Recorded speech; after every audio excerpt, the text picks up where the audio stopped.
Hey everyone, welcome back to another episode of Chanel in the City.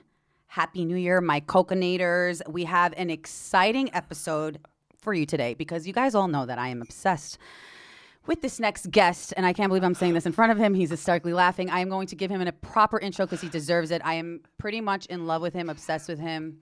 Hopefully he doesn't make a report about me, but no, I'm just kidding. But I'm not kidding. He's the hottest, sexiest, and funniest Bengali American stand-up comic and actor right now, killing the game in the New York comedy scene, actually all over. You've probably seen him on America's Got Talent season 15 and Bravo's Cash Cab. The list goes on. Please welcome my special guest, the funniest, the sexiest, Usama Siddique, a.k.a. Siddique Freak. How you doing? Can you tell my mom all that? Oh my God, your mom. Shout out to your mom and dad. Yeah. They raised an incredible human being. They're and crazy. A beautiful one. Thank you so much. Thank you so much. No, you're at control too. I am, right? You're doing great. All these half mixes and all the Colombian in you. What do you got? You got a little Lebanese, right? Lebanese, Iraqi. Yeah, everyone thinks I'm Greek. Little no, I dated a Greek. I've dated internationally, so I made. And he fucked some Greek India. Is that what it is? Actually, I've had a Bengali boyfriend. Oh yeah, okay. Bengalis you sound like you're love down with Bengalis, yeah, for sure. Oh, I am so down. Brown boys, men love me. Yeah, I can see that. I'm already kind of enveloped by your space a little bit. But you're like. Well, you're different a little bit. I feel like your plate is so... Dude, are you have to teach me are game. Are you only banging like fruit cart dudes? Or Always. They're like, I'm going to be a trader and I love you. 2 banana, half price. Always.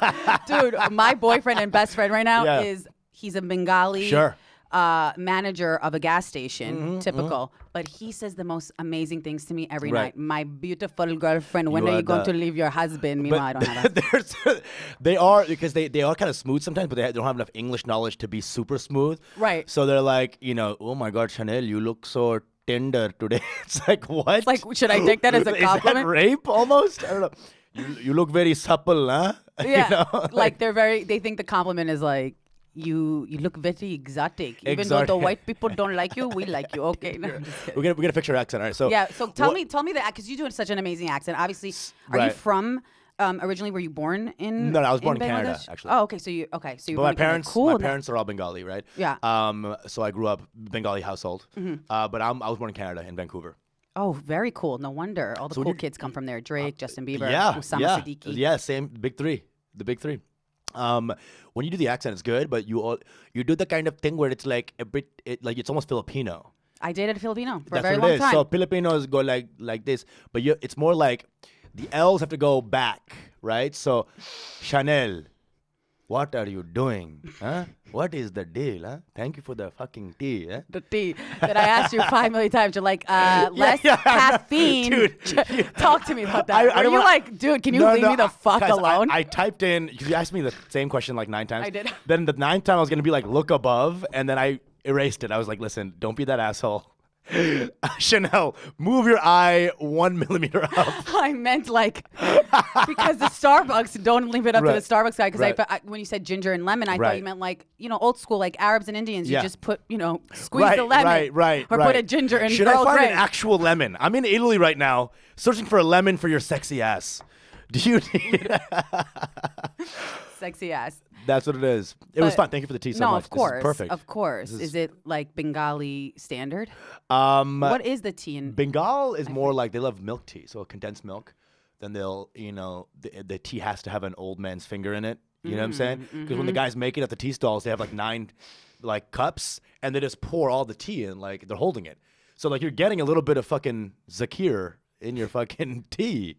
You know what I'm talking about? You've dated Bengali, so maybe you might know some of them, yeah. Names. Bengali moms actually like me, but then I can't, I want to get into like a lot of the culture Sure, stuff. Sure, let's do it. So here's what I love about you. Okay. First of all. Everything. Everything. Jesus. I love I'm not even allowed to say that. I'm Jewish. I love it. And I'm Jewish. Moses. Shit. We have a lot to talk and cover. Holy Maccabee, you're hot. Shit. Does that work? Your Instagram, first of all, comedy now, the pandemic, with it happening, it's been tough. It's been tough for up-and-coming comics. Definitely. It's been tough for comics like you who've been in the game. You've been in the game, what, now 8 to 10 years? Yeah, 8 and a half, 9 years, yeah. It's a long time, and we're going to get into that. It doesn't happen overnight. Sure, and comedy is of course. very hard skill, and most comedians are very brilliant. And they're teachers and we're going to get into your side job too. Sure. You doing the table of content for the podcast right now? Love it. So much to Woo! do. Chanel, let's go to. Before I faint and Usama smacks. You faint. I'm just like, bitch. Miles, stop the recording. I'm out. But you know what? Actually, back to the text, because maybe you could talk to our audience about advice with guys, right? So a lot of us women who don't have game. Talk about it. And I think you're doing great. Well, I tried to find ways to text you, so I was like repeating myself. I'm usually not that stupid. I think because you're so anxious, it actually looks kind of cute. You know what I'm saying? Because like you're falling into your own energy. You're not being fake. You just are. I am. So every time I see you going like, it's like kind of making me more into you because I was like, this is just her being herself, and it's kind of cute. And that's what I love about you. So everything about you, whether you do your jokes on Instagram, by the way, go follow Usama right now on Instagram. Okay, at Usama Stands Up. Yeah. And he does the funniest videos, and they're so clever. And here's the thing. What's up? A lot of people, as I stroke your ego more and more. Please. A lot of people in comedy, especially, and I've been around the block too, even though I can't get booked as much as you. Okay. I'm also a woman, and I'm so fucked up that, whatever. We'll talk about that next time. But, it's interesting to me that with race going on in America and the protests and people being so sensitive and scared to say anything, you're so yourself. And you talk about it on Mango Bay, your podcast, with your best bud, Pranav, who's also a stand-up comedian. He's hilarious. My guy forever. Yeah, Talk to us about that. Sure. You asked 9 questions. Talk about that. Like 9 things that I just said. Yeah, that 9, yes, please. That's how I am. By the way, this podcast is about like a million things. It doesn't make any sense. I love it. It's so funny, like 20-minute question. Thoughts? I'm gonna take it easy. I think the main thing is people are. You can tell when someone's being themselves, and when someone's trying to be themselves and it's not themselves yet, because they're like, "Well, this is an idea of who I am," but if you are truly yourself, no one can actually hit on you because it's such a real, unique thing in this world that is so bogged down by technology and just fear of interaction. I think the main problem with modern society today is that everyone tries to stop the hurt of human interaction, so make it all less awkward. Let me just text you a breakup. Let me just, fucking DM you something instead of being like, what's up? So all these, like, it's all trying to, like, smooth out human interaction. But I think the main thing of human interaction is that it is so messy. And it is so fucking, in its core, it is beautiful. It's the most powerful thing in this world, but it's also comes rife with tension. And if you can be yourself through all that, it doesn't matter what you're saying because you're saying it with self-love. And that's what I think is the main thing that's missing. A lot of self-love is missing from this society because of Instagram, because of Twitter, because of fucking technology. Yeah. Did I answer anything? You answered everything. Okay. I'm just like, you're brilliant. Oh my God. Fucking brilliant. Okay. I'll be like, my favorite food is pudding, and you're like, exactly, genius. No, Einstein loved pudding. You know that? Yeah. Well, you did go to med school. I did. And I want to talk about that. Sure. Because that's cool. Like, when did you decide that you wanted to get into comedy? I was a shy kid growing up. I was very terrified. Like, shy. Oh yeah, I know. I was if you met me in high school, right? I wouldn't. If I was talking to you right now, I'd be covering my face because it was such a natural response to my own self-loathing. I didn't like my face. I didn't like who I was. I know. I'm like shocked. I was a very self-hating kid, and so, but with my friends, I was really funny. So like, I had like a couple brown friends, and we were just like goofy losers together, all through high school. And they were the only people I would like when I was talking with them, I wouldn't cover my face. I was just such a ashamed kid. But from that started this sort of like being funny, because being funny was the first time my ego was ever stroked. Like, being funny is an interesting thing because when you start being funny, if you come from a place of self-loathing, it becomes the only thing that lets you have self-love. So it's a dangerous thing too, because now the amount of funny you are is directly affecting how you look at yourself when you're first funny. You don't have a healthy relationship to your own funny. So that was going on with my friends. I needed to be funny. If that day I would like go through my head, and if I didn't have enough laughs that day, I would feel depressed. And you didn't get hit on by girls? I was so weird. What? I was like now. I mean, do you see your comment? Yeah, like, no. There's people emailing, messaging me, and I was like, "Bitch, bitch, get in line. Get in line, white bitches, get in line." He likes lemon ginger tea, bitch. And I did. I did that. I did that. He can open my fruit cart any day. Oh, it's interesting that you're saying that. I was so so self-hating. Well, it comes now. It's very obvious because I love myself. But before I didn't do that, it'd be very obvious to also see like, why he wouldn't get it as well.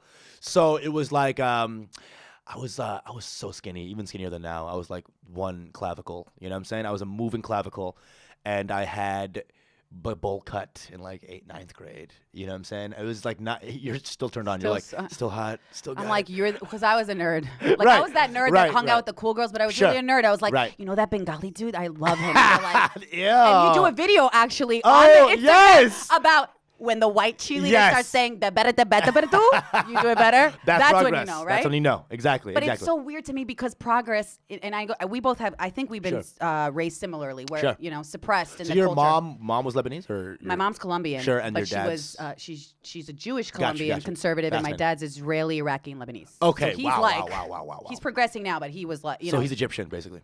Got it. Can't have a voice, woman. Can't have sex. Can't have sex. Even after the marriage, don't you dare. Don't you dare. I don't want to hear it. Israelis are like, I don't want to hear it.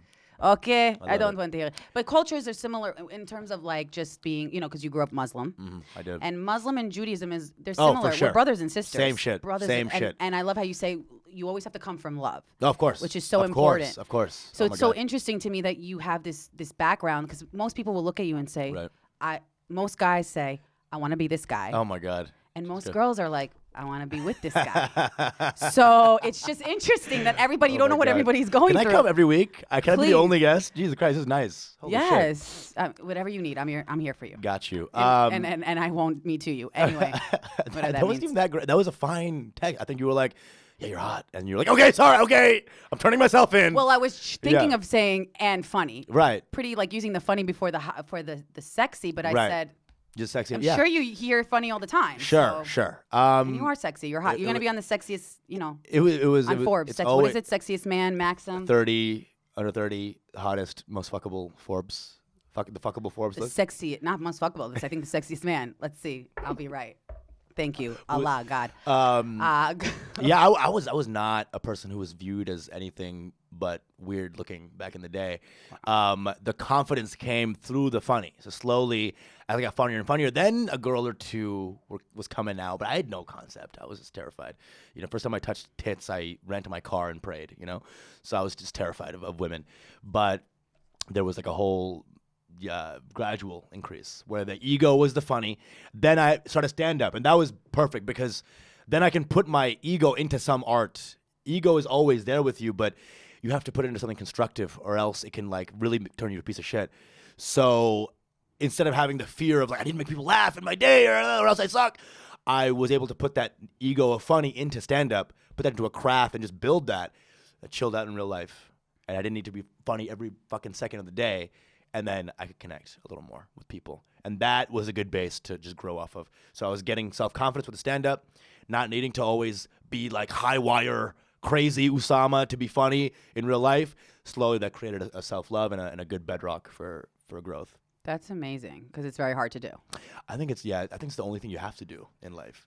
It's the hardest thing to do, but it's actually your only job is to just grow. Everything else will be fine if you just keep growing. I love that. And also you say that on episode 98. Wait, I'm going to be very specific. 13. Episode 98 on Mango Bay. Yes. You talk about ego tripping. Yeah. I love that episode. Chanel, I'm a listen, I have no friends. You're my friends. No, seriously. Of course. And everybody always asks me, what's the hottest thing to do? Who's the hottest person to watch? You're going to ask me that? Okay. Why don't you watch Mango Bay? Listen to Mango Bay. You'll learn. You'll learn a ton of shit. I was like, shit, I'm not that smart. It's like anal. Pakistan invaded Bangladesh in 71. That's what's so amazing is like you could take history and what we're dealing with today and make it funny. Sure. It's really hard, like, with comedy, a lot of times people are sensitive with what's going on. And how do you deal with that? I really think that if you're coming from a place of love, it always dies out. No one can attack love because it's more powerful. So if some like white chick blogger, Huffington Post McGee comes at you like, actually, when you said cunt, my Irish dad used to say cunt, that trigger. So that doesn't come from a place of love. You're coming at me from a place of subjugation. So my love will be more powerful than subjugation. Why did Shane Gillis get shut down after SNL? Well, he got cast for SNL. Then the nudist thing came out. Why did he get canceled? It's because he didn't come from love. He came from like a shittier place and like you didn't see that clip and think, oh, he loves Chinese people and he's doing that joke. If it did come out from love, like say he actually loved the people he was making fun of, that wouldn't have come off as intense. So love, if you're truly coming from love, if you saw that Mango Bay clip that was like Chinese people, you'd know at the end of it that no, they love Chinese people, even though they're doing the fucking accent, maybe a gong sound or two. Right. But you can see that their love for the people through their jokes. It comes in the eyes. It's a sparkle in the fucking joke. You can tell. And when it's coming from a negative place, everyone kind of can feel that. They can. So, in my opinion, anyone who's ever gotten canceled deserves to be canceled because they weren't someone of love. I love that. At least at that point in their lives, that made them get canceled. It's also a simple way to live. I mean, as hard as people think it is, it's great advice, especially for people who are suffering through mental health. Of course. I think it's also a selfish way to live. Like even if you're a selfish Machiavellian bitch, you're like, if I help you, then that'll make me feel good. Even on the most base, the prince fucking idea, it's like it should be a thing that you propagate in your own self, I think. Totally. I'm actually evolving.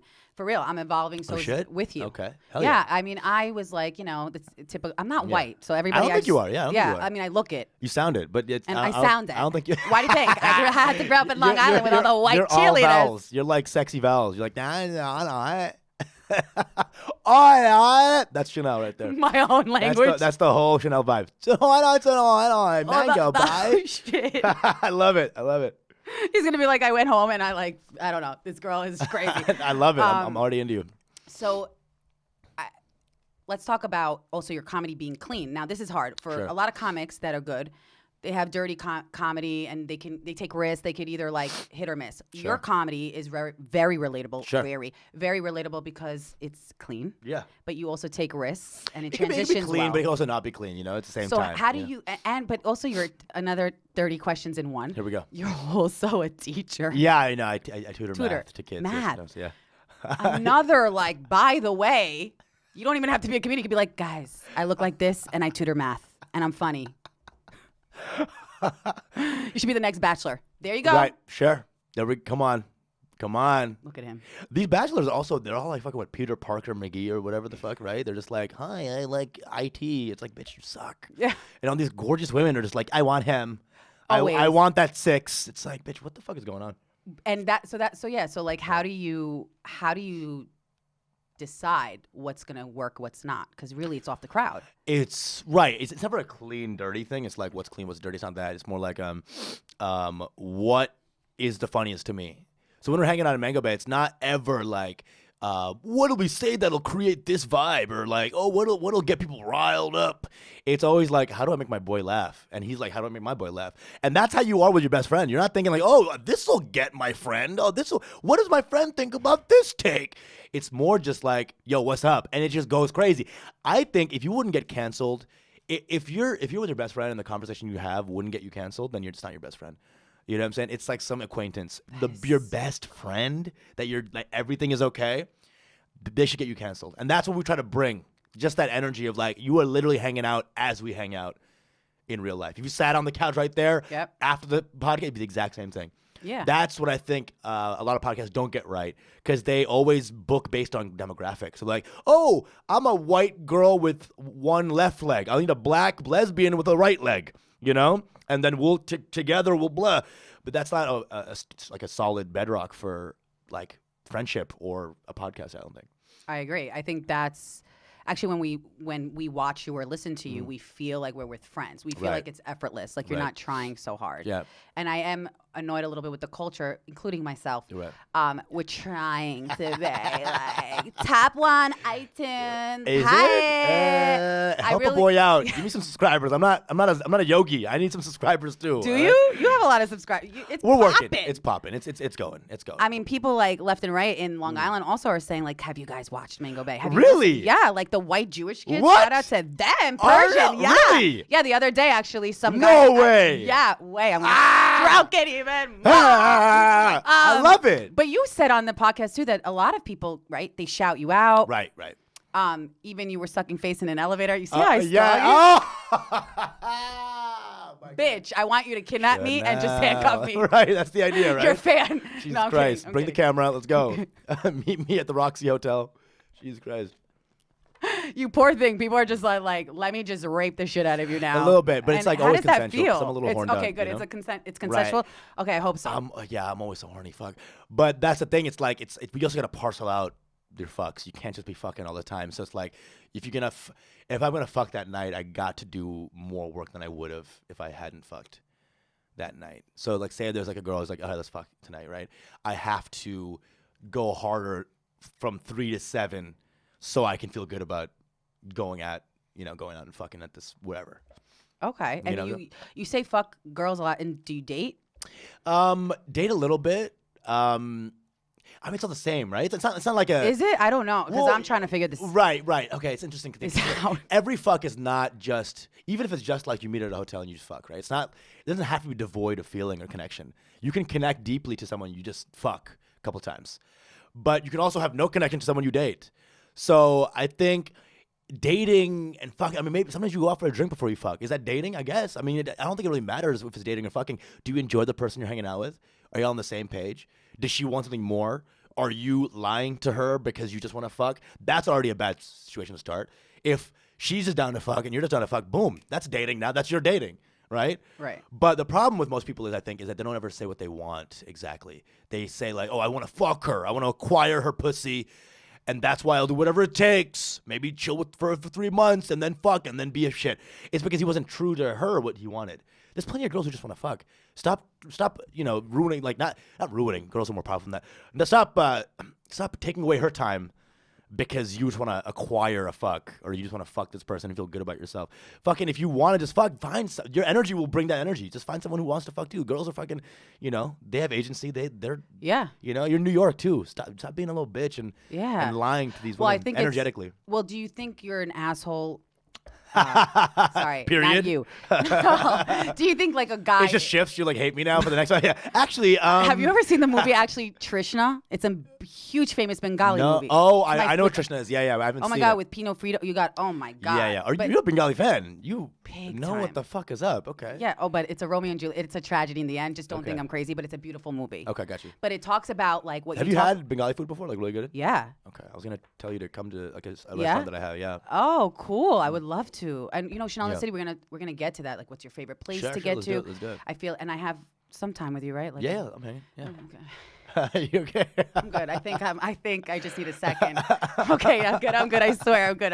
No, but it's a compliment. I do think you're amazing. Thank you so much. No, I appreciate think you're it. an incredible human being. Thank I think it's also, I don't see it a lot. I don't, you're 29, you're going to be 30. You're millennial. I'm screaming out your age. I know everything. I know your DNA. I know your birthday, 1991. So how does it feel having a 34 inseam? How does that feel? What?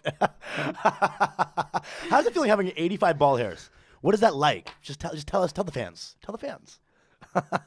Just tell us. Just tell us what's up. Just really. Listen, my mom hates on me all day, so this is nice. You know what I'm saying? Yeah, I know. My mom, I get it. Right. Why do you think so? Do you think it's the culture? Like, how did you even, the fact that, this is why I respect you too. Like, I get on a daily basis, you're going to do the podcast, you're going to do the comedy, you're not the fucking comedian. What is this? Go do this. Like, be a doctor, be a fucking lawyer. You know what's already so amazing is that your dad knows the word podcast. That's already like, wow, he loves you. He must love you. You know what I'm saying? My mom has podcast. What is a pod? Huh? Pod what? Oh, she doesn't. She has no concept. Does she know about Mango Bay? No. She has said, because like my brother's wife is kind of like, why are you so dirty on Mango Bay? You know? She doesn't really get it as much. And so she'll like tattle to my mom a little bit like, your son is going a little crazy on Mango. My mom comes out with the mom energy. What are you talking all this? What is this dangerous butthole talk or whatever the fuck, And I'm like, Mom, it's my art. Butthole's my art. So it's like, dude. Butthole's my art. She's like, my son, you're supposed to be a doctor. You're smart. They don't realize that you are smart. Yeah, of course. And you still can be smart and funny. Well, but Indians, Desis, Bengalis, Pakistanis, they all want acquire some sort of bill of sale of the smart. I mean, you have to show them, and so they can show their friends how smart you are.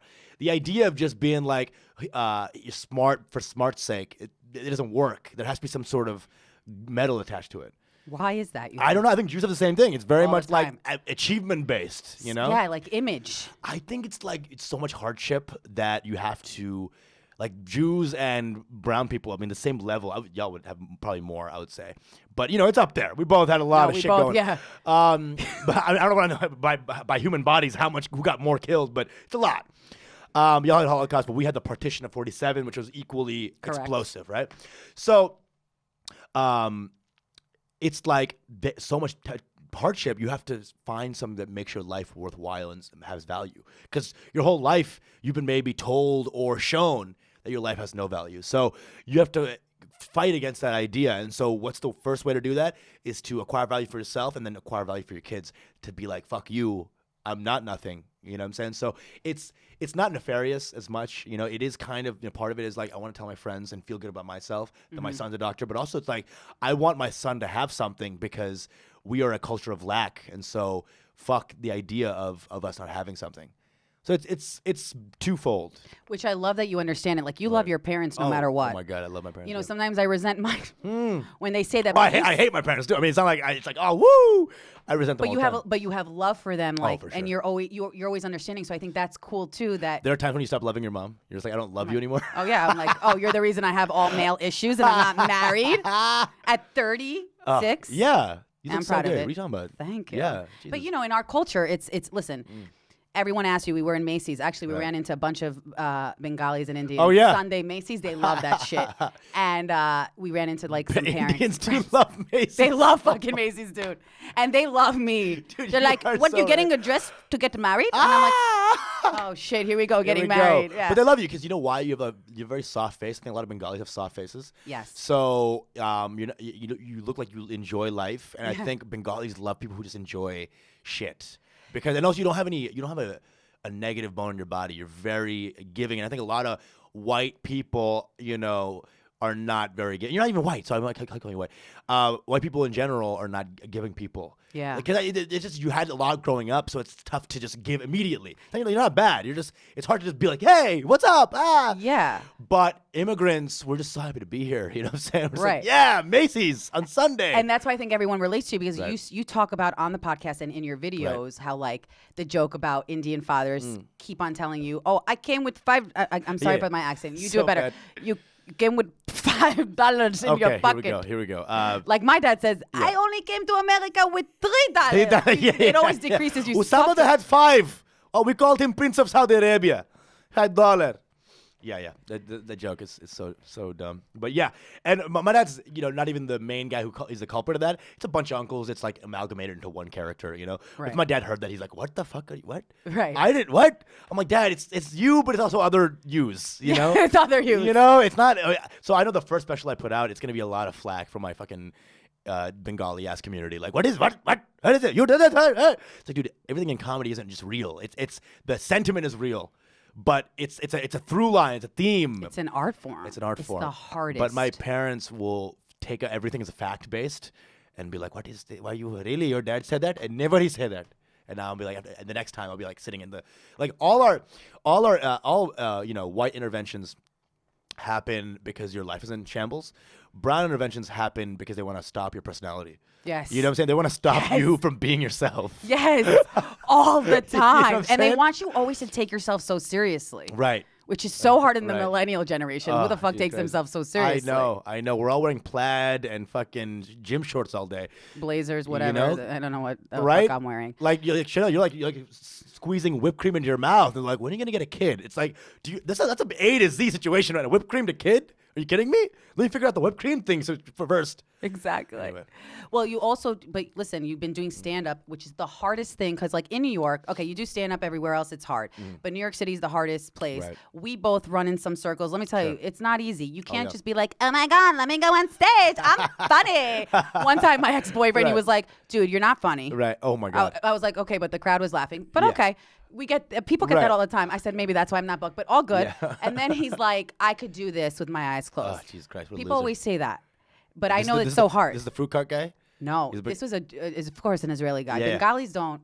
Bengalis, they talk to you like you're the fucking queen. Yeah, exactly. They're like, you're beautiful. Stand up. You're the funniest girl I've met in my life. Oh, my God. Even my fruit is laughing. I can't laugh that hard because I don't want you to see the lipstick on my teeth anyway. Let me see. What do you got? Yeah, you look fine. Oh, thanks. You have a beautiful smile too. Don't even stop. Give me your teeth. Just give me your face. Let me borrow you for a day. How white is that for someone to say? Let me steal all your talent. Look like you. Yeah, all your flirts come out like creepy. Let me just like steal your teeth. Huh? Let me have your incisors. I think I watched too much Trishna. Trishna. Trishna. This is so crazy. Crazy. Anyway, so yeah, like how do you when you started coming onto the scene? Sure. What did you do? Can you take us through, like, did you do open mics? How did you get connected to be booked? Like, do you go out of your way? Because you don't seem, like, desperate at all. Yeah, I mean, these next months are going to be tough because everything's closing down, right? So the spots get really tough. But, like, before that, yeah, when I first came to New York, it was just, like, how much – it was not about getting spots. It was, like, how do I work as humanly much as possible, you know? That I felt like I heard on a podcast once on like WTF or You Made It Weird with Pete Holmes, like just do as much comedy as humanly possible. So I took that and I just ran with it. I was like, all right, let me just do as much as I can and everything will set itself up. So when I started, I came in and I just started doing 4 shows a night, just like whatever, mics, whatever. Wow, yeah. Anything. Open mics is brutal. Brutal. Because you're doing it in front of yeah, you already know. other comedians who don't laugh at you. Oh my God. I'm sure they laughed with you. No, I was You're bombing. not? You were bombing? You bombed? I bombed before, yeah. Nah. Yeah, one time 8 years No ago. way. Yeah. What? Yeah. Talk to us about the bombing. The one bomb in my life. I can't imagine you bombing. When I first came to New York, I was still learning the ropes, and so in New York you have 2 weeks to work a joke in the mics because after that it's all the same people that are seeing you again. So you have literally like you have to fix this joke in 2 weeks. So sometimes I would do the joke I didn't know. 3-4 weeks into the working the joke, and I realized it's the same people, and I would just be like, oh fuck, I gotta keep writing. So it was tough in the beginning to understand that in New York, if you want to succeed, you gotta keep creating new content. That's the only thing I think that will determine if you're a comic when you're 60 or not. Can you create good stuff that's new a lot frequently? That's it. It doesn't matter if you're hot now, if you're hot later. It's all gonna stop if you can't create new shit that's good. That's comedy. It's not like the Eagles. You have one good song and you just fucking work that into every goddamn prom, you know?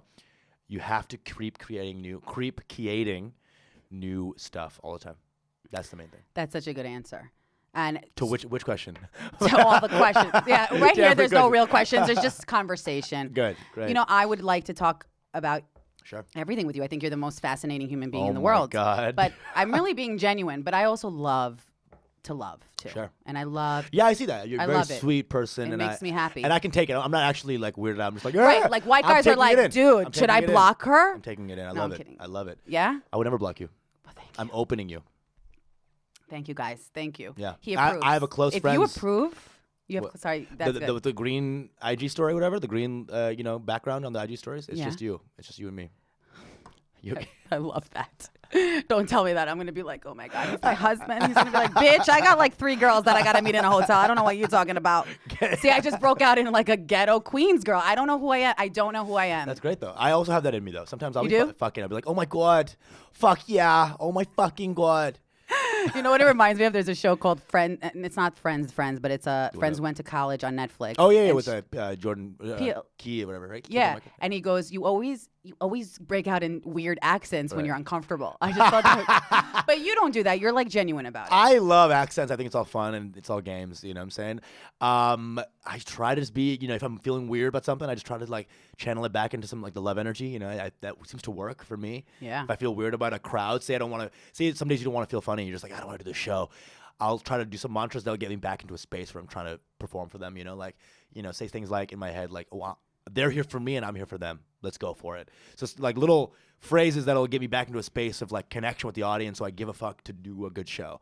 So that's if you saw Last Dance with Michael Jordan, he always put his mind in a place so he could outperform everybody else. He would create little storylines like, oh, that Kobe Bryant called my wife a bitch. And then he would just score 90 points on Kobe because he created that in his brain to excel.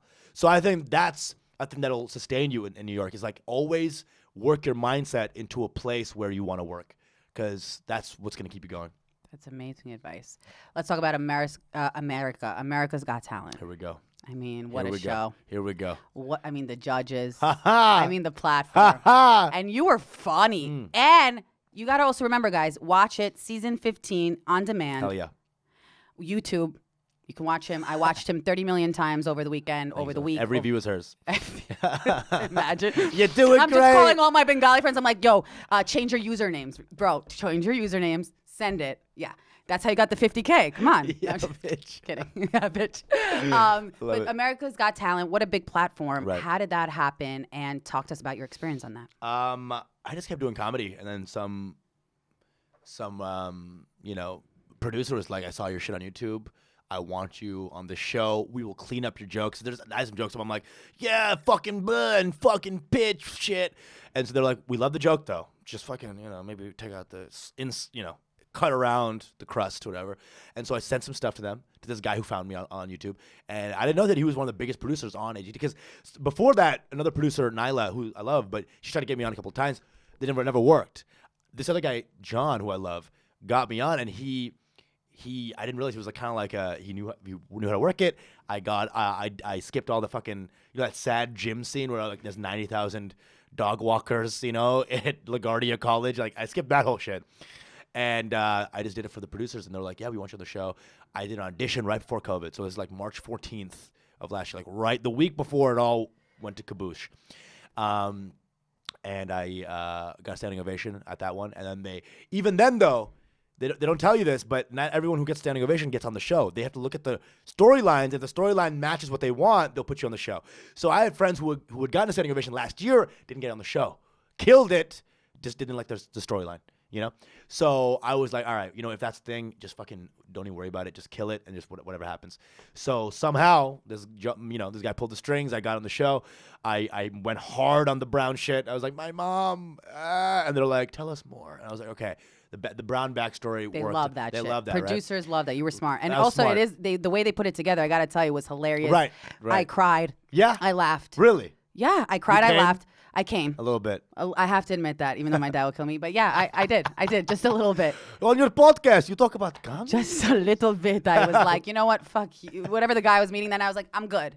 I'm going to watch myself some Usama Siddique on America's Got Talent.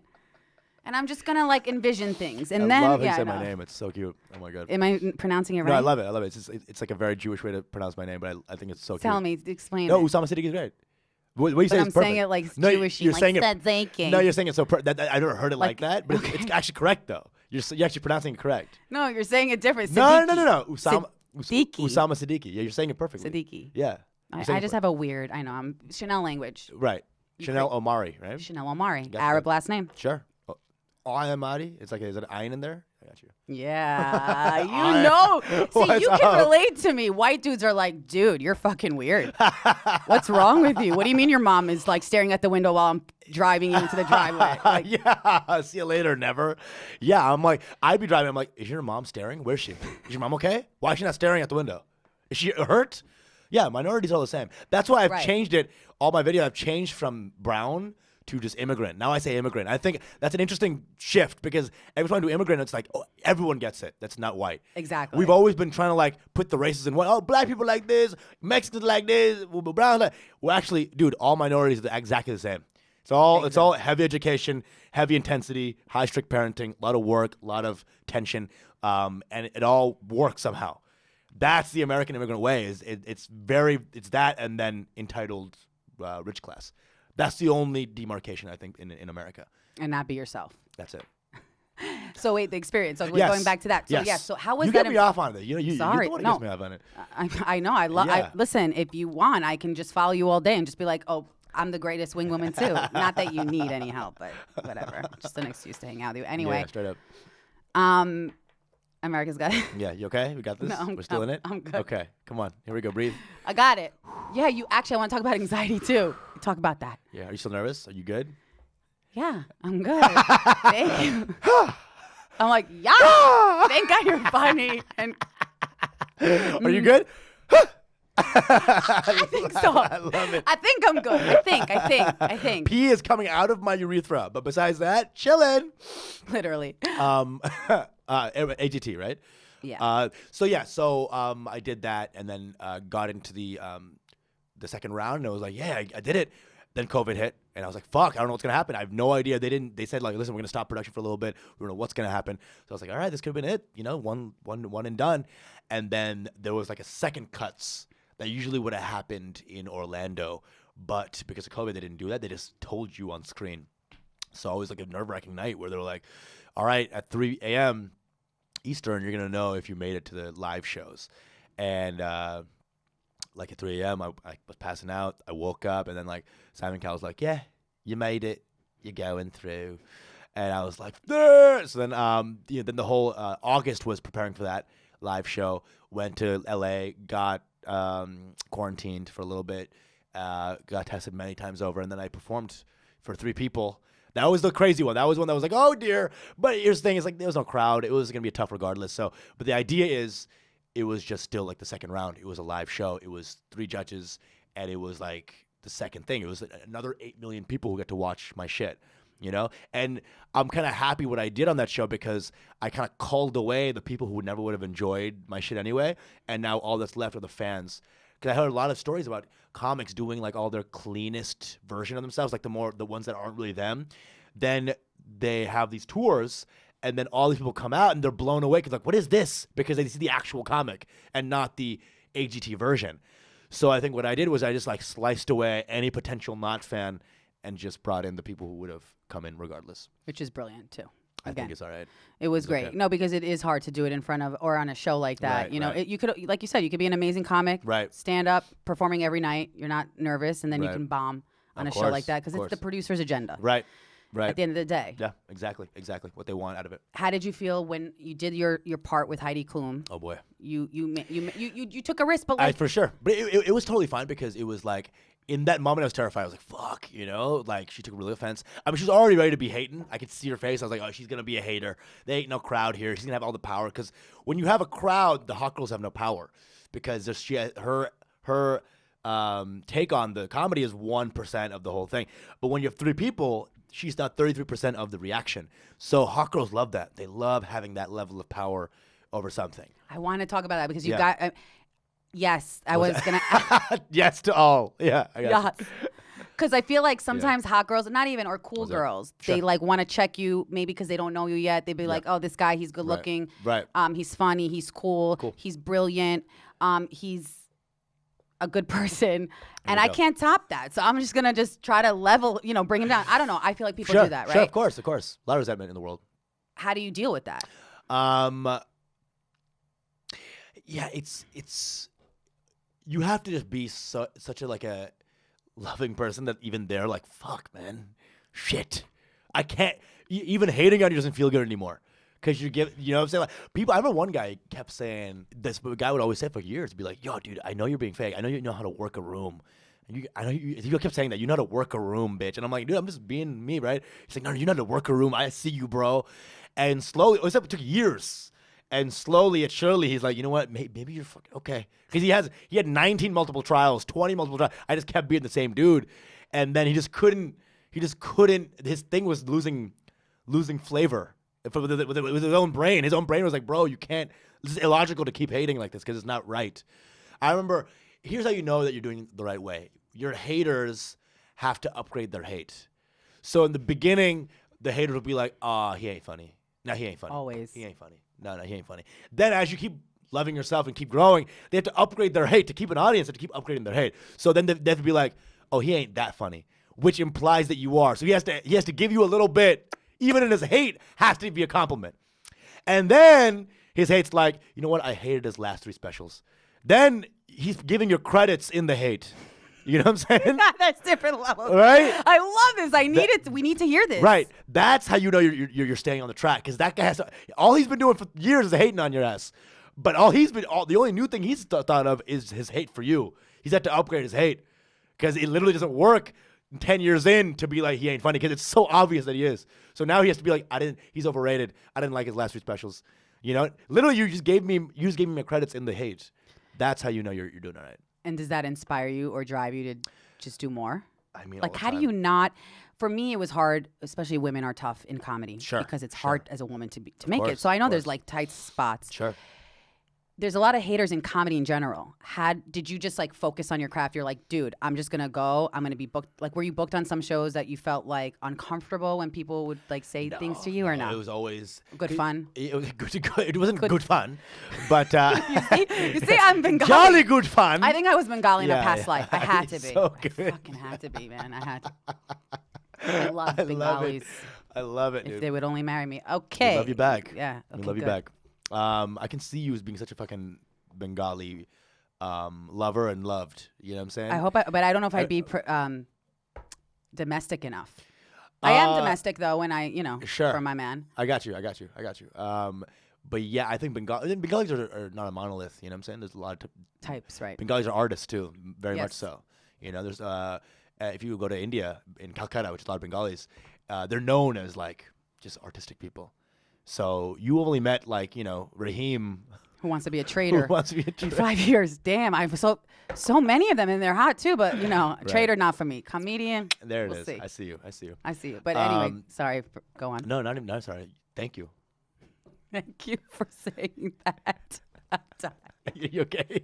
No, I'm good. No one's ever said thank you. Maybe no one's ever said. Like People just yell at me and say the most crazy shit to me. I don't even know. Like I'll do a video and then they're like, "Yo, you're crazy." Hey, thanks. But I like how you're very confident about. Like, listen, most people would say, "Oh, Heidi Klum or Simon Cowell." They judged me like that on a national platform. That doesn't seem to no. That's the cool thing about you. I think that we all gravitate towards that. Like we know you don't care like that, and you love yourself. I just think I know what I'm trying to do.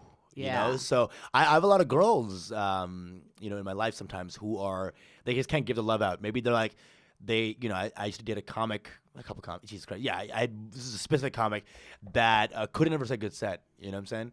Even after a smash, Really? And I think it's not her fault. Right. It's that she's a comic too, and she wants to have her space in the sun. But giving me love felt like a zero-sum game to her. She was like, if I give him love, then I'll feel less funny. And so her ego wouldn't allow her to be like, hey, that was a great, awesome set. That's a dangerous way to live. If you can't give someone love in the thing that you want to be awesome at, that means that you're not secure in your own art and your own skill and your own self. So that kind of thing, it's like, all right, let's hang out and just chill out. And then that kind of energy gets them more angry because they see that it doesn't affect them, that they're not saying good set. That's a double thing where they're like, oh, it doesn't matter if I say good set to you. That's a recipe for a crazy bitch. Totally. That's a recipe for a girl. Usually white bitches do that. White Just bitches. kidding. This girl was not white, but she brown. This is a brown girl. Yeah. Brown girls can be like that too. Anybody can. Anybody can. Anybody Women can be white. Women in general now, we're fighting for. That's what I was gonna say. Like, whether you're brown, black, Asian, pink, blue. Oh yeah.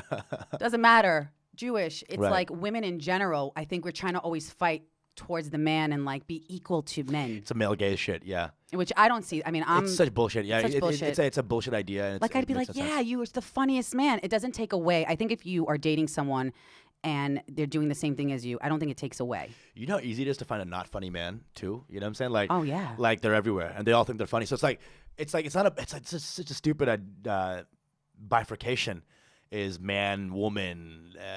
Only in New York did I experience this. All these black, white, brown, all these divisions came in New York. For me, it was always, are you funny or not funny? That was my only demarcation in life growing up. Oh, you're funny. I want to hang out with you. Oh, you're hilarious. Oh, you're not funny. You. It was never like, anything besides that. And then when I come to New York, it's like, you're a man. You're a straight man. It's like, whoa, what? It's like everyone has to be on their little labeled and then work within the framework of that. But it's like, you take that out. Now we're humans, and now it's all sexy. Now it's everyone's fucking.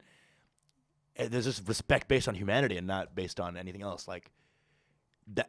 That's a hard place to get to, I think, with America, because America loves to demarcate, loves to put you in the little lanes. It is hard. Yeah, that's why I'm so impressed the way that you've done it, and like you don't really you don't do comedy for like other. You know comics. what? I'm impressed with you too. Because thank you're you. giving love. And it's not taking anything away from you. You're giving it because you feel it. I do. You're the same way like me, where like you just think it, you say it. It's not you're saying I love you so much. I'm not saying to make you feel uncomfortable. You just think it and you say it. It's all it is. Yeah. Like when I say you're cute. That's it. Thank you. Is cute a compliment? Because I feel like, No. Oh, okay. No. It's not a compliment. Yeah, it's disgusting. Why would you be cute? Of course, it's a I don't know, compliment. In what world is cute? No, I'm kidding. Oh, right. Women don't like to Right. be cute. But they, it's okay. No, but it's okay. But guys like to say cute because they don't want to. I get it. Okay, interesting. Wait, You tell me about love that. women a lot. Tell us I about. love women. That's why, guys. Yeah. Can you please? And also, Pranav loves women. Of course. Just like You love women. I've never met men who love women. Oh, we love women. But and you respect them. Dude, women are everything I've learned in my life. Really, like anything useful, it's because a woman taught me. Women are seriously like fucking they are the best thing about this earth because first of all they love easier. Yeah. The fact that y'all can date ugly men and make them hot in your hearts is why y'all are better. That's every dude, even if they like love the girl, they'd be like, is she ugly? Dude, that's why we suck because we're so visual. Y'all can go to the essence of something and love that. That in its own, besides everything else, fuck everything else, that's why y'all are better in my opinion. Yeah. And yeah, women are just, dude, everything y'all do, y'all can be too much for sure. Yes. Because y'all feel more per moment. But you take away that sort of crazy bitch side of shit, all that's left is like just people who want to give and want to be cared for and care for. People are like, they just want to be with me. She's fucking desperate. It's like she's desperate, but she's desperate to give you love. Yes. You know what I'm saying? Yes. It's not she's desperate to like get married. Anyway, you get women. I know we have a whole thing, but it's like I just love. I love hanging out with y'all. I love being with y'all, and I really think that y'all are better than us. We're equal. Quality. No. Thank you. No, it's not true. That's why you can. You know why you can be. You okay? You I got you. I'm trying. You have a bigger vocabulary also than me, so think about that. I'm sure. Do women like? How is your dating life, and what is your advice for people out there for dating? By the way, this podcast does talk about dating. I'm not just trying to find out for myself. I got you. For you, Chanel, I got you though. This comment's only for Chanel. Single, just not trying to mingle, just mingling. You know what I'm saying? New York is it's like there's. I want to say hoes on the docket, but that's a very weird thing to say. There's girls in my life, and there's women that are awesome. And then if they are like maybe the energy just stops being great, then we kind of go our separate ways. It's like it's all about energy. It's about like, can we connect sexually, but also like after that, is there a good vibe? Can we hang out afterwards? I love fucking somebody and then just like hanging out and just chilling and just joking around with them, and then maybe like I see them maybe in a week or 2 weeks. It doesn't, because we're both like hustling in New York. We're both working hard. And I think a New York girl, everyone needs once a week. Even the hardest working New York girl is like once a week, bitch. All right? Yeah, once a week. We need it once a week. Don't you fucking dare. I know I'm basically lesbian, but I need you once a week. That's New York. And I don't care. I've no girl I've ever met in my life has been down for once every 2 weeks, which is my ideal. But we're working through it, you know? I like to miss the girl too. I like to miss the person. I like to mystery and just miss. I want you back in my life. I want to feel the dearth of you. That's what I think the problem with the relationship is like people want to like just overload the presence. The lack of presence creates the pining as well. It's about distance and also closeness. I think that's the main advice I'd give to anyone who's trying to date somebody. Is understand space. Understand that even if you love each other more than anything, space creates. Like, there's a reason why Office is amazing. Space was part of the funny. Space is part of the love too. You got to give space to like package your own love and come back so you can give them more love. You can't just like learn about yourself deeply. There's no guided meditation for couples, you know? Like, it's for yourself. Excuse me, I'm burping. It's okay. That's what I'd say. That's the main advice. Is like, give yourself space to self-love so you can give love again. I love that. Yeah, you're always talking about that. Also on Mango Bay, you guys got to download Mango Bay. Got to. iTunes, Spotify, YouTube, very accessible before they charge your asses. It's coming. Patreon's coming. The Patreon's coming. We're building that I'm like, now, shit, I got to save my money, bitch. I don't got to go out. I'm just going to put it towards the Mango Bay Patreon. I swear I am. I'm doing it. Love you. Yeah, and everybody needs to do it. And I just think it's so amazing, like what you do and how you inspire people and how you make people feel like comedy is real again. Oh, my God. Because for a while we lost it. That was a beautiful thing to say. Thank you. Miles, make that part louder. Miles, how much longer do we have? Girls, do not take advice from me. Take it from Usama. Because I was with a guy friend when I was listening to your videos. Sure. I was watching your videos. Sure. And I was laughing so hard while he was watching the football game. And he's like, what is so funny? white dude, right? And I was like, dude, you're never gonna get it. You don't even come close to this guy. The worst thing you could tell a guy, especially a white guy who's watching football on a Sunday. He's like, you ruined my life. I'm like, we're not even dating. I'm like, dude, you got to take some moves from this guy. Have you fucked this guy before? No. Okay, so you haven't even given him the pussy No. to, like, so now he hasn't fucked you, and you don't think he's Oh, that's a bad combo, right? And I was like, and you should compare yourself to Usama Siddique because he's better than you. Okay, Woo!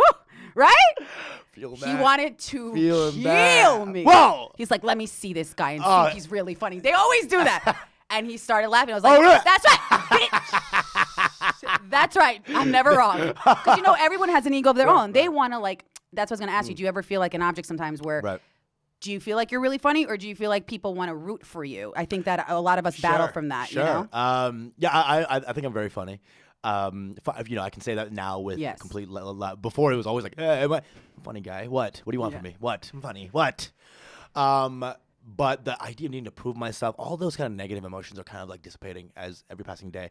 COVID also really locked in a lot of like, stop trying to, because I remember I wasn't getting booked in some spots as much as I wanted to, and it was really bothering me. And then COVID hit, and all those spots closed. And I was like, why was I tying my mission statement to an institution, to a place?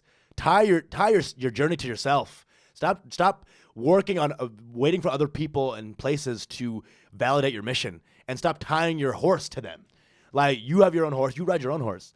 So that idea has liberated me from a lot of this kind of bullshit of like, I need that guy to think I'm funny.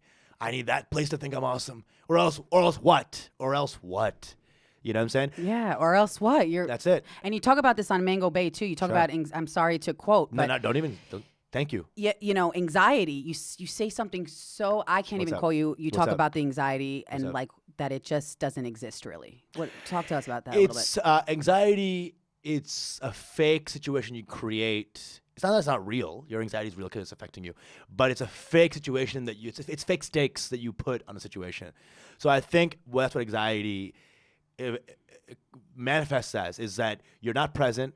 You are either shackled by your past or your future. So your perceived future is shackling you, like, oh no, this girl's gonna hate me. That's why I'm and then the anxiety starts. Oh, she didn't text me back. That means she thinks I'm lame. Nothing's happened yet. And you're just creating a fake future. Or the past of like, oh no, this person hates me and now I'm has hated me, and so it's all, you're just shackled by it. You're not actually present in the moment. What's happening here? What are we doing? What's love? Always lock into the love. A lot of times comics are so anxious, you can just feel their anxiety. So I try, be like, hey, take away the stakes from this conversation. You're putting all these stakes on it, making you anxious. Just take away the stakes. It's okay. So true. I learned from you. I'm learning. I'm coping. If people want to, because they always ask me, I don't know shit. I'm not a therapist. Right. I wish I was. But if you guys do want That'd be the tips, most insane oxymoron, a Jewish therapist. Holy shit. Are you kidding? I would lay all my shit on them. They'd be like, yo, I'm more fucked up. How did I go to this bitch? You think your mom's crazy. Let me give you a look at her. What's it? My mom just tells me I'm killing her slowly every day. Every day. My mom's like, I won't call her like at the right time, like 11:30. I'll call her at 5:30 p.m. She's like, the first thing she says, so I'll die, huh? Yeah. So I'll die and you'll be happy. Good. Dude, they always love doing that to us. It always starts. One of the last calls, I called her and she was like, "You're the fastest fact today." What? I don't even know. But now I'm like, derp, derp, derp. The moms have a way of just like. They have a way. I don't know. But they say, we love you so much. It's coming from love. I'm like, bullshit. I do not love like that. That's not love. My love is like, you're fucking amazing. Yes. I'm praising you, right. you know? And it's interesting how you came out of that, out of an immigrant mindset. We both came out of that like, I need to love more than anything, because maybe our environments were so, tough love or love through fire that we're just like, you know what? It's not going to be a hard thing for me to love somebody now. Exactly. But it's weird because when I'm with my family, it's hard for me to say I love you specifically. Oh, yeah. Even though I say I love you to all my people all the time, but I can't say I love you to my people. I'm getting better, but it's like, why can't I say I love you to my family, but I can say I love you to everybody else? It's like a weird thing. I love my family so much. We've created such fucking, blocks and weird shackles over the time that it's weirder to say I love you to your dad than it is to a person you just met. It's weird. No, and also you say something, again, I will not maybe half quote you. Yes. But the idea is that you say, what's up, girl? On Mango Bay. Yes. The podcast. This is not an ad. Yes. That in general, we're kind of driven by the insecurities that are like with minorities, with immigrants, parents. Like they drill this negative thing in your head that you're always insecure. So like today, I'm like, oh my God. Sometimes it's an actual drill. It's an actual drill. It's an actual like, they literally will hit me with a shoe. Still, my mom throws shoes. I'm like, dude, we did this 20 years ago. It's not acceptable anymore. This is slow. I got no. You're just like pushing it away. Yeah. And that's what I think is amazing about you is that like you could come out of this with love. That sometimes I was listening to the podcast. I'm like, dude, this guy's so incredible. Like he talks about all his hardships and his, you know, trials and tribulations like we all have. But you're really like comfortable and you talk about it and you're like, it's fine.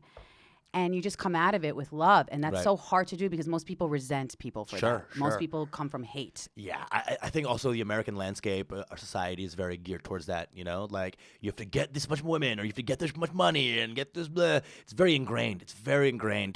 You know, weight. You know, men's. The worst thing about America is women have to be skinny. And the worst thing about America is men have to fuck a lot to be awesome. These are the two worst ideas that have ever entered our consciousness in America. And they're very deep in there still. Very deep in there. And this in America's the mostly white, so you'll see that in white people the most. White women have to be skinny. They need to be skinny or else they feel terrible. Dudes have to fuck or they feel like shit. It's all terrible. It's all acquisition based. It's all terrible.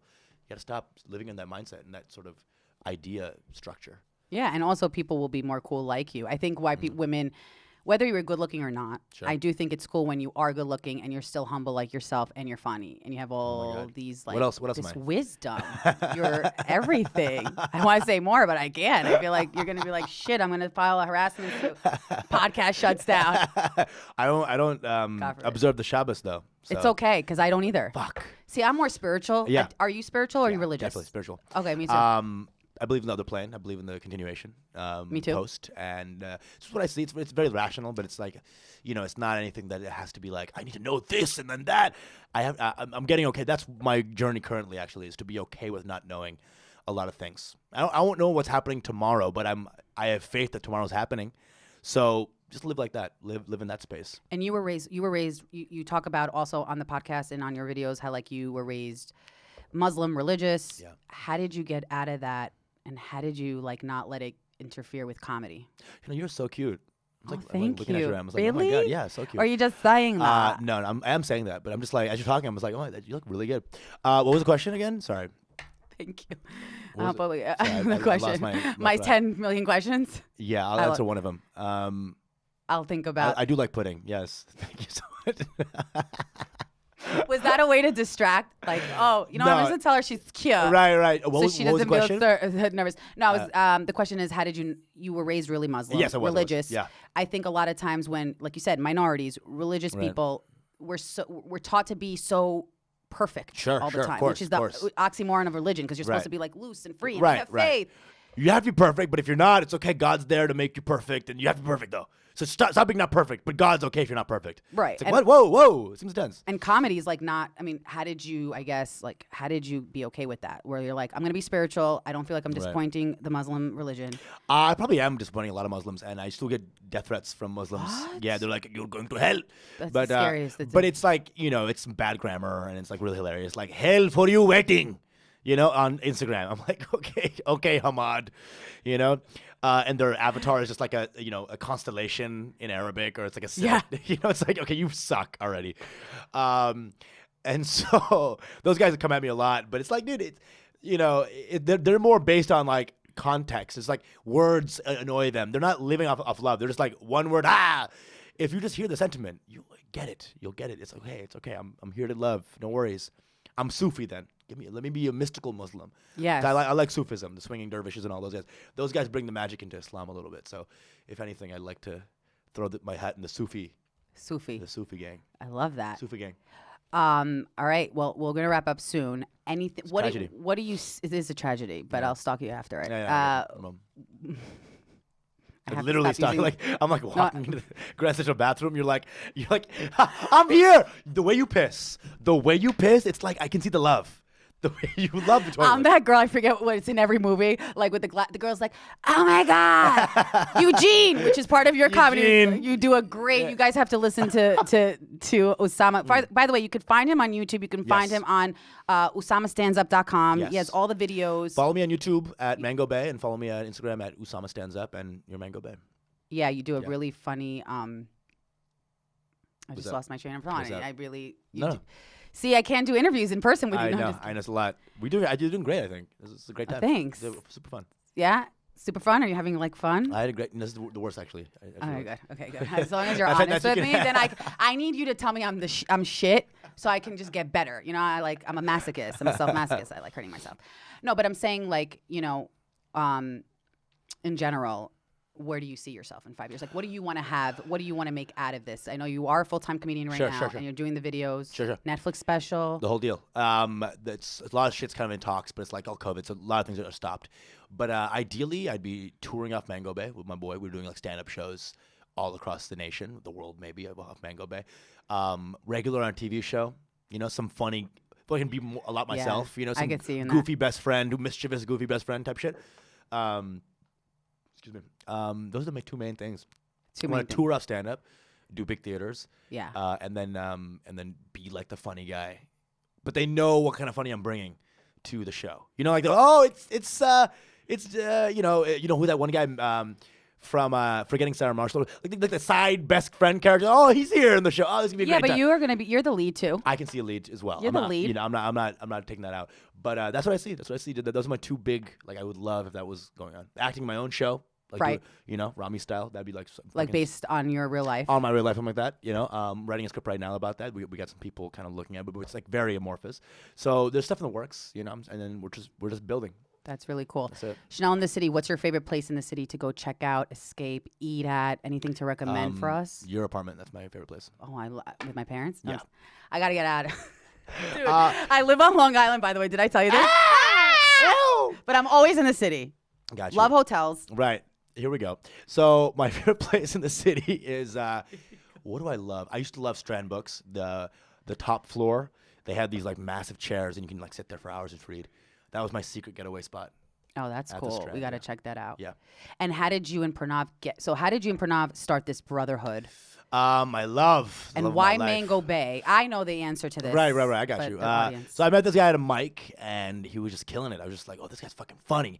And he was, I never seen him before. And I love seeing Indians and Desis and people of my race. I love it. I'm just like, oh. And if they suck, it hurts me. I'm like, oh, you were Indian and you suck. But this guy was so good. And I just went up to him after Mike. I was like, dude, you're fucking so good. You're so fucking. I think he was like ready for me to maybe be like weird, because Desis are weird with each other. We are. Because everyone's trying to be the best Desi. Everyone's trying to be the best girl. Yeah. So our minorities fight. It's so stupid. And so I just went up. I'm like, bro, you're fucking off the chain funny. And then it was just done. And we started riffing immediately. We were just like, and one day we were on shrooms, and we were just eating dried mangoes. And I was like, bro, these dried mangoes are amazing. And he's like, bro, you're my bae. And then he was like, bro, you're like my mango bae. And it was like, it was just done. Shrooms and mango became Mango Bay, and here we are. That's amazing. Trying to go for the world. 50K. We're going. Still going strong, verified. We out here. Blue check, what's up? Blue check. Now it's a whole different thing. Yeah. It's like I can't even get ass because I'm not verified yet. I'm still 20K, baby. You 20K. Going? Come on. But they're organic. They're not bots. Real fans. They're real. Would you do the real fans page? Yeah, our parents would fucking tell us it's over. But that's amazing. Like, seriously, like, I'm so happy for you, genuinely, even though we just met. And I've been following you for so I can really tell there's good energy, just like between us, for sure. It's really good energy. And I think I think I can't understand how, in general, you were like the weird, awkward kid. I was so weird. Oh, my God. And so, like, so when did girls start to vibe being with like, dude, you're sexy as F, you're this or that, I want to meet you at a hotel? The first girl to ever, I want to meet, what is this shit with hotels? Hotels are, I mean, there's an app called. Every guy wants to take me to a hotel lately. I'm like, dude, I'm a dinner type of. Dinner girl, you know? I got you. Not, you're like, there's exceptions. There's an app called, what is it, One Night Stand or something like that? And it's like a really nice hotels that you can get for like really cheap. So Oh wow, cool to know that. it's like Fuckboy the app, basically. You know? I didn't know this existed. The fuck? I'll send you the app. Thank you. So it's like, and hotels are nice in New York. There's some nice ass hotels. Oh, and yeah. you can kind of stay in these places for like maybe $100, and it's like fucking holy fuck, you know. So it's not like, and hotels aren't like a nasty thing. I think it's like Motel 6. Come on down, hun. That's disgusting. Hotel can be awesome. Bring in food, hang out. There's wine. I mean, it's. I think it's one of my preferred vibes. All of a sudden, You know, love in it. this pandemic, because you can't hang out anywhere. Yeah, you can't hang out anywhere. So you know, I got some money, so I'll throw it at the right person. At the right. So okay. So what do you in general? Does your mom want you to get married? Is that Yeah. a pressure thing for you too? But when I turned 5, she's like, okay, it's time. Let's go. Start looking. Who do you like? My mom was really anxious about it, but I mean, she's gonna be anxious about it. It's okay. I love your mom. She's in all your videos. Best. She's Beautiful the woman. Best woman in the world. Strong. Best. And The has a sense of humor, best. too. Funny. I love when you're like the video also What's up? when you're like because I stalked all your videos Please. obviously. You say, "Mom, I'm high," and she's like, "Hi," or you're like, "The That cunt." is so deep cut. That is so. I didn't do it the right. Can you do it for us? What? I was like, Mom, I'm high. She's like, hi. You have to watch it though too. It's so funny. I showed my parents. They thought it was really funny. They think you're funny. They Really? think you're great. Ah. They're like, you should hang out around people like Usama a lot Wow. more. He's a good person. Wow. You need good Which hotel? energy. Go there, honey. Yeah, You go please him. You go, girl. It's okay. He doesn't have to marry you. You're good. No, that's just like really like it's amazing that, and it's incredible that how you are with human beings in general. Like I feel God. like you're just you could teach a thing or two to I people. could theep at you, but you. I had a list. I don't know why. Yeah. I'm nervous. It works. It works. Yeah. Well, thank you so much for being Thanks here. for having me. Anything else that you want to talk about, that you want to share? Just keep giving if you can. You know, it's very easy. Like you don't have to have any money to give energetically. Try to be a giver. It feels good, and it just helps the world. Trust me. You give, because I'll talk to comics like years after they start, maybe like 5 years in. They're like, "Listen, buddy, I'll tell you right now, you're the first guy in the world that was nice to me." You know, Seriously, And it you blows my are. mind because I'm just like, to me, it's not. I'm not doing anything interesting. I'm just like, my mom said, "Don't be a shit." And look at comics as humans first and not comics first. That's the main problem is most people who are comedians look at people as comic first and then humans. So that's why comics hate other comics because they're like looking at their skill level to see how they treat them. Flip that. We're all humans doing a thing. So treat people as humans first and then it'll all be good. And then you realize that you might be the first person to ever do that, and it blows their mind, and you create something that they give to other people. And it's like love is the actual only inexhaustible resource. It is the only real immortal thing in this world. If you give love, it translates to more love. It translates to more love, and just keeps going. It's the true immortality on this earth. Just give that love, guys. give All it. you gotta do is give that love. And then follow a bitch. YouTube, Mango Follow. Bay. Yeah. All right. Instagram, Usama Stands Up. Follow my boy Pranav Behari. Yes, Follow funny. him. Follow our podcast, Your Mango Bay. YOURMANGOBAE. That's right, because you guys are gonna have new friends. Let's do it. Great advice, All love. and it's all love. And I love that. Really, no. Thank you for being nice to me. Of Thank course. you for doing Thanks this. for being nice to me. This charity podcast. I'm nice. You're the nicest person on earth. Am I? I don't know. I think people say that a lot. Yeah. It's not a good thing, by the way. It's not always good to be Is she so funny? nice. Man, she is so nice. Oh my god. You're very funny too. You're very. I'm more improv. I was laughing the entire time. I'm loving it. Yeah. How do I know if it's real or not? You don't think it was Lil? No, I do think it's real. Yeah. What's your fake laugh? Okay, that's good. I like Okay, that. yeah. Okay, and wait, can you tell me about the Indian food you told me? Sure. I'll tell you that. Yeah. Suggest Jackson Heights, best Bengali Jackson food. Heights. Best Bengali food in Best town. Bengali food. I'm gonna go there, Let's go. with or without you. But You're you're gonna see me there. You're gonna be like, I didn't know you were Wow. here. Is this the white guy who watches football? Wow. He's okay. See you. All right. Well, thank you, Usama. You're the best. Thank you, Siddique Chanel. freaks. I'm a Siddique freak. I'm a Chanel Bell. Are you a coconator? We call I'm a them coconator. coconators. I'm a coconator. Call me Coco for short. Coco. Let's do it. Let's do it. Let's be friends. Of course. It's done. For real. And you know done. what I love about you too? You repost everyone. So Oh, everyone, yeah. go follow him. He'll repost Yeah, you of because you're course. all some fame hoes out there. I know you bitches. If something's good, I'll repost it. And It's you all know what good. you remind me too? What's Like up? the guy, What's up? the coolest guy in school. Like this is how I Yeah. feel. And I'm like Yeah. the nerd, and you're like, yo, Chanel's cool. I know you guys all think she's weird, but like I accept her, so she's got to hang out now. I'm reposting your personality. I'm like, no, trust me. And they're like, ju- why would you repost that? I'm like, Did she do like a million stand-ups? Like we've never seen her play with us. A million stand-ups. That's exactly how people talk about stand-up. I saw you do the stand-ups. That was nice. The stand-ups thing you did? Jesus Christ, that's so funny. That is so funny. I've never, and you say Jesus Christ a lot. Which I is do. hilarious. Is that a thing? Is that like it's just weird? a funny, it's an exclamation. That's it. Jesus Christ. It's just, it's the way Bill Burr is brutal a lot. It's brutal. I say Jesus That Christ. is an amazing video too on your Instagram. The What's up? kids being brutal on TikTok. Oh, that yeah, was my favorite. For sure. Huge. That was huge. Well, thank you so much, for having me. Usama. You're amazing. You're incredible. Go follow this beautiful, sexy, funny, brilliant, incredible, kind human being. And learn from him. Likewise. Because I learned from him. Likewise times two. Her, him. I learned from him. Kidding. I learned from it. I learned from it a lot. I learned from it a lot. And stay tuned to Chanel in the City. You can follow us at Chanel in the City on Instagram, at Chanel in the, because my life's so stupid that's the only handle I could get instead of the city. I don't even know. I can't make my life up. I can't make my life up. It's so bad. iHeartRadio wants to kill me. Please Chanel subscribe.